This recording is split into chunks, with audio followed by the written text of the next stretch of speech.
காசாவில் இருந்து ஹமாஸ் அமைப்பினால் ஏவப்படும் நூற்றுக்கணக்கான ஆயிரக்கணக்கான ஏவுகணைகளின் திறன் பற்றியும் அவற்றின் பின்னணி பற்றியும் கடந்த உண்மையின் தரிசனம் நிகழ்ச்சியில் விரிவாக பார்த்திருந்தோம்.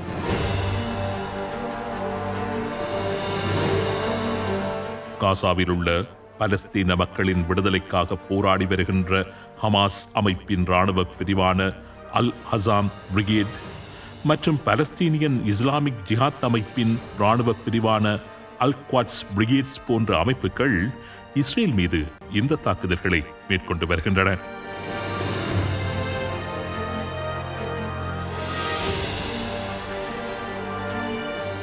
நூற்றி 20 கிலோமீட்டர் தூரம் வரை பயணம் செய்து இலக்குகளை துல்லியமாக தாக்கக்கூடிய நவீன E-120 ஏவுகணைகளுக்கு மேலாக சுயிசைட் ட்ரோன்ஸ் என்று வர்ணிக்கப்படுகின்ற நவீன ட்ரோன்களை உபயோகித்தும் இஸ்ரேல் மீது தற்பொழுது தாக்குதல்களை மேற்கொண்டு வருகின்றன இந்த அமைப்புகள்.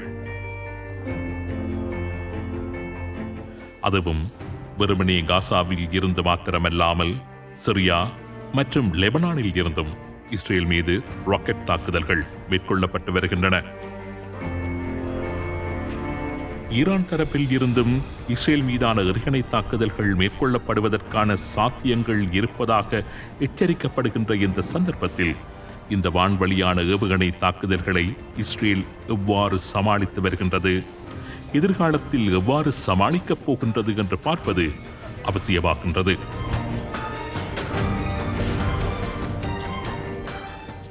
அதுவும் குறிப்பாக 2000க்கும் அதிகமான ஏவுகணைகளை சமகாலத்தில் இஸ்ரேல் மீது ஏவி இஸ்ரேலின் வான் பாதுகாப்பு பொறிமுறையின் திறன் பற்றிய மதிப்பீட்டை செய்யும்படியான கோரிக்கை ஈரானினால் ஹமாஸிடம் முன்வைக்கப்பட்டுள்ளதாக கூறப்படுகின்ற இந்த நேரத்தில் இஸ்ரேலின் வான் பாதுகாப்பு பொறிமுறை பற்றி இன்றைய உண்மையின் தரிசனம் நிகழ்ச்சியில் சற்று ஆழமாக நாம் பார்க்க இருக்கின்றோம்.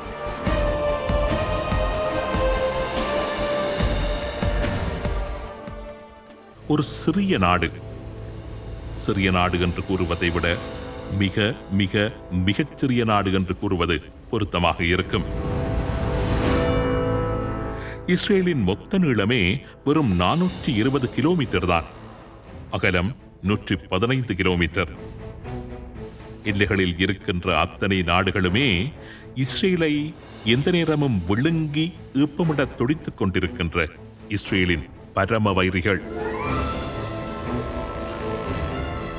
இஸ்ரேல் என்கின்ற ஒரு நாடு உலக வரைபடத்தில் இருந்து முற்றாகவே அழிக்கப்படுவதை தமது ஒரு தரிசனமாக நினைத்துக் கொண்டிருக்கின்ற 28 நாடுகள் இந்த பூமி பந்தில் இருக்கின்றன. அவற்றில் பல நாடுகள் பாலிஸ்டிக் மிசைல்ஸ் அணு ஆயுதங்களை தம்பசம் வைத்திருக்கின்ற நாடுகள். எந்த நிமிடமும் இஸ்ரேல் மீது அழிவின் ஆயுதங்களை ஏவி இஸ்ரேலை முற்றுமுழுதாகவே அழித்துவிட தருணம் பார்த்துக் கொண்டிருக்கின்ற நாடுகள். இஸ்ரேலுக்கு வெளியில் இருந்துதான் ஆபத்து என்றில்லை, நாட்டுக்குள்ளேயே பல எதிரிகள், 10க்கும் மேற்பட்ட போராட்டக் குழுக்கள். எந்த நிமிடமும் வெடித்து சிதறிவிடக்கூடிய ஒரு பூகம்பத்தின் மீது நின்று கொண்டிருக்கின்ற இஸ்ரேல் எப்படி தன்னை காத்துக் கொண்டிருக்கின்றது என்பது உலக அதிசயம் என்றே கூற வேண்டும்.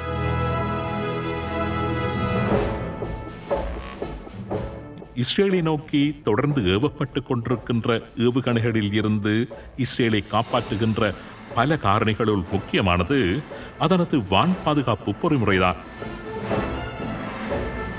சுதந்திரம் அடைந்த நாள் முதல் கொண்டு தொடர் யுத்தங்களை சந்தித்து வந்த இஸ்ரேல் ஆரம்ப காலங்களில் விமான தாக்குதல்களில் இருந்து தங்களது நாட்டை பாதுகாப்பதற்கு முற்றுமுழுதாக இயந்திர துப்பாக்கிகளையே நம்பியிருந்தது. 1960ஆம் ஆண்டில் தான் 40 millimetre radar guided anti aircraft கன்ஸினை முதலில் தங்களது வான் பாதுகாப்பிற்காக பயன்படுத்த ஆரம்பித்தது.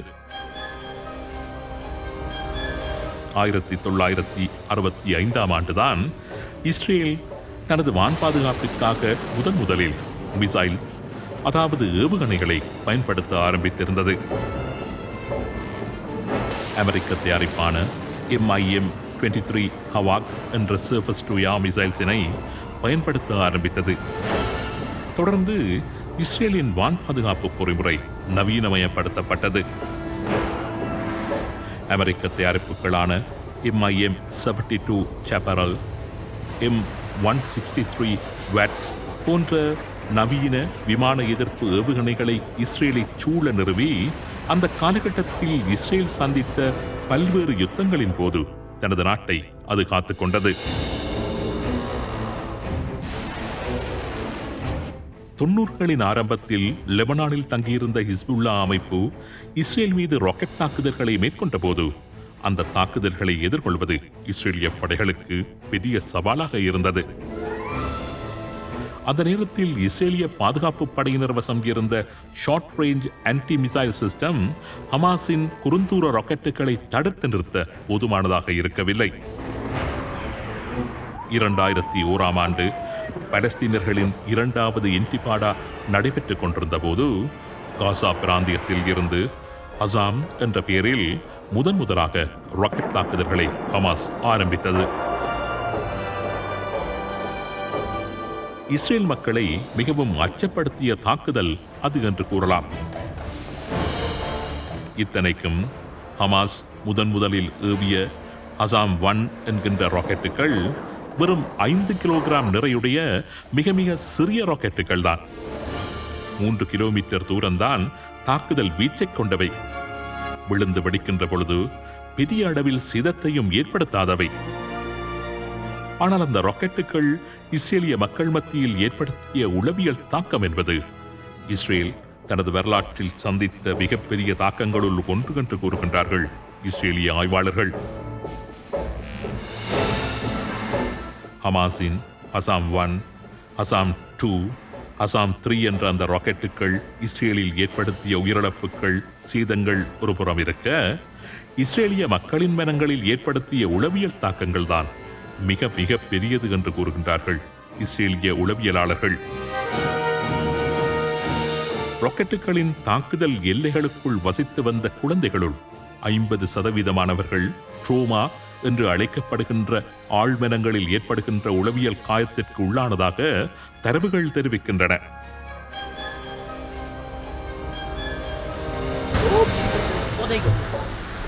இரண்டாயிரத்தி 6ஆம் ஆண்டு நடைபெற்ற 2வது லெபனான் யுத்தத்தின் போது சுமார் 4000 ராக்கெட்டுகளை இஸ்ரேலின் பொதுமக்களின் குடியிருப்புகள் மீது ஏவியிருந்தது ஹமாஸ். அந்த தாக்குதல்களில் 44 இஸ்ரேலியர்கள் கொல்லப்பட்டார்கள்.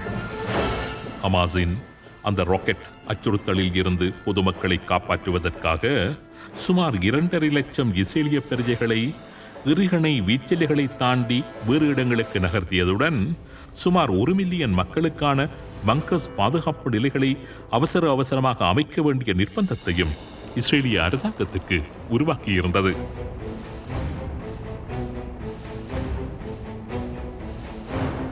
ஹமாஸின் ராக்கெட் தாக்குதல்களில் இருந்து இஸ்ரேலிய மக்களை காப்பாற்றுவதற்காக இஸ்ரேல் தயாரித்த ஒரு முக்கியமான பாதுகாப்பு பொறிமுறைதான் அயன் டோம் ஏர் டிஃபென்ஸ் சிஸ்டம்.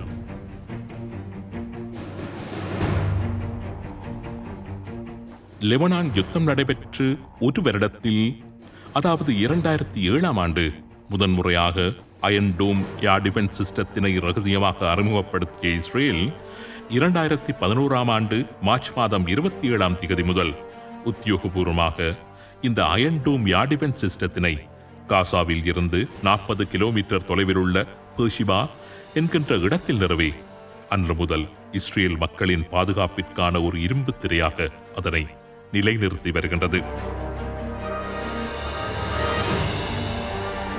அயன் டோம் ஏர் டிஃபென்ஸ் சிஸ்டம் என்பது 70 முதல் 250 கிலோமீட்டர் தூரம் பயணம் செய்து தாக்கக்கூடிய குறுந்தூர ஏவுகணைகளை இடைமறித்து தாக்கி அளிக்கக்கூடிய வகையில் வடிவமைக்கப்பட்ட மிகவும் சக்தி வாய்ந்த தொழில்நுட்பத்துடன் கூடிய ஒரு பொறிமுறை என்று கூறப்படுகின்றது. அயன் டோம் மொபைல் டிராக்கிங் ரேடரினால் நுகர்ந்துடரப்படும் எதிரி ஏவுகணைகளின் நகர்வுகள் இலத்திரனியல் சமிஞ்சைகளாக விசேட கணனிகளுக்கு அனுப்பப்பட்டு குறிப்பிட்ட அந்த ஏவுகணைகள் பொதுமக்கள் வாழ்விடங்களை நோக்கி விரைந்து கொண்டிருக்கின்றனவா அல்லது கேந்திர முக்கியத்துவம் வாய்ந்த நிலைகளை தாக்கும் நோக்கில் வந்து கொண்டிருக்கின்றனவா என்று கணிப்பிடப்பட்டு அந்த ஏவுகணைகளை வானிலேயே இடைமறித்து அளிக்கும் வகையில் அயன் டோம் பேட்டரிஸில் இருந்து ஏவுகணைகள் ஏவப்படும். இத்தனையும் சில நொடிகளிலேயே நடந்து முடிந்துவிடும்.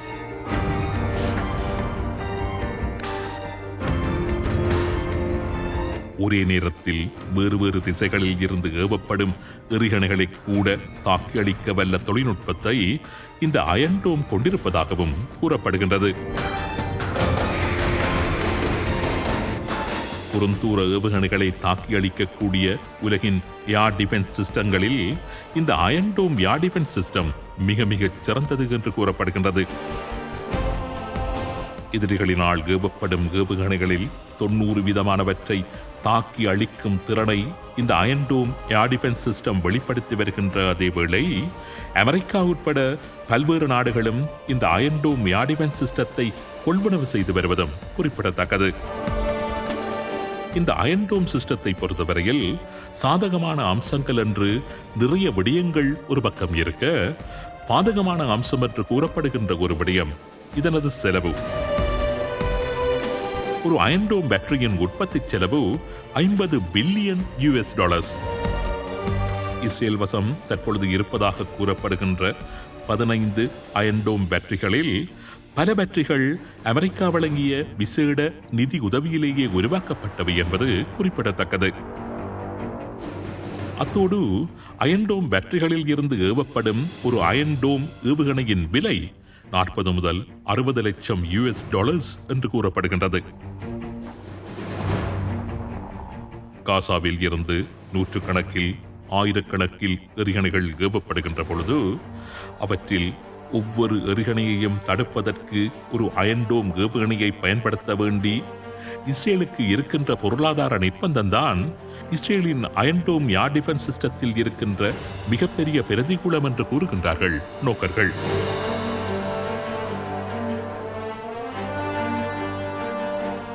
ஆனால் ஒரு இஸ்ரேலிய பிரஜையினது உயிரின் பெறுமதி பல அயன் டோம் ஏவுகணைகளை விட அதிகம் என்று கூறி வகை தொகையின்றி அயன் டோம் ஏவுகணைகளை தயாரித்து குவித்து வருகின்றது இஸ்ரேல் அரசாங்கம். அயன் டோம் ஏர் டிஃபென்ஸ் சிஸ்டத்திற்கு மேலதிகமாக இஸ்ரேலின் வான் பாதுகாப்பிற்கென்று மேலும் பல தடுப்பு ஏவுகணைகளை பயன்படுத்தி வருகின்றது இஸ்ரேல். குறிப்பாக அமெரிக்க தயாரிப்பான MIM-104 Patriot surface to air missiles. அமெரிக்காவிடமிருந்து பெறப்பட்ட இந்த பேட்ரியட் சிஸ்டத்தை தனது தொழில்நுட்ப பிரிவை கொண்டு தரமுயர்த்திய இஸ்ரேலிய வான்படை யஹாலோம் MIM-104D என்ற ஒரு புது சாம் சிஸ்டத்தை உருவாக்கியிருந்தது. 2014ஆம் ஆண்டு இந்த Patriot surface to air missiles Israel வான்பரப்புக்குள் நுழைந்த சிரியாவின் சண்டை விமானத்தை தாக்கி அளித்து பேட்ரியட் ஏவுகணை வரலாற்றிலேயே முதல் தடவையாக ஒரு விமானத்தை சுட்டு வீழ்த்திய வரலாற்று சாதனையை படைத்திருந்தது. இதேபோன்று இஸ்ரேலை நோக்கி ஏவப்படக்கூடியதான பாலிஸ்டிக் மிசைல்ஸ் அல்லது அணுகுண்டு தாக்குதல்களில் இருந்து தன்னை பாதுகாத்துக் கொள்வதற்காக Arrow theatre missile defence, David's Sling advance defence system, Iron Beam surface to air missile, Barak 8 surface to air missile போன்ற மிகவும் சக்தி வாய்ந்த வான் பாதுகாப்பு பொறிமுறைகளை இஸ்ரேல் பயன்படுத்தி வருகின்றது.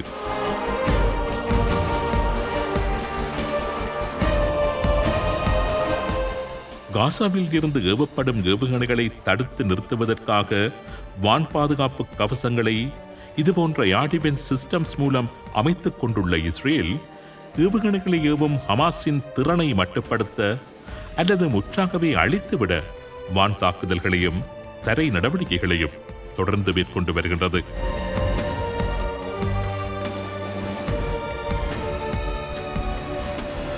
முன்னேறி தாக்குவதே சிறந்த தற்காப்பு போர்முறை என்கின்ற பொறியியல் தத்துவத்தின் அடிப்படையில் ஹமாஸின் ஏவுகணைகள் மறைத்து வைக்கப்பட்டிருக்கலாம் என்று நம்பப்படுகின்ற கட்டிடங்கள், ஏவுகணை நிலைகள் இருக்கலாம் என்று இஸ்ரேல் சந்தேகிக்கின்ற இடங்கள் போன்றவற்றை தனது வான்படையை பாவித்து தகர்த்து வருகின்றது இஸ்ரேல் ராணுவம்.